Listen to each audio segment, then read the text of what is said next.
উঠতে উঠতে হঠাৎ বানরটার শক্তি বন্ধ হয়ে গেল। সে সোজা আকাশ থেকে পড়তে শুরু করলো। এই শক্তি হঠাৎ গেল কোথায়? জাদুকলা কি নষ্ট হয়ে গেল? এখন আর তোর কোনো শক্তি নেই। জাদু শক্তি শুধু সাহসীদের জন্য, ভয় পেলে শক্তি চলে যায়। না, আমি জঙ্গলের রক্ষক।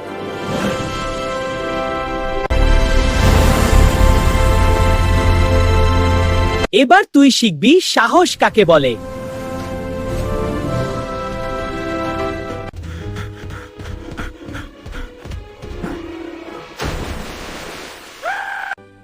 শক্তির চেয়ে বড় হলো সাহস।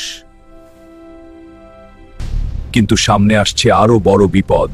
জঙ্গলে ঢুকছে এক রহস্যময় দানব। পার্ট 3 চাইলে এখনই লাইক আর সাবস্ক্রাইব করো।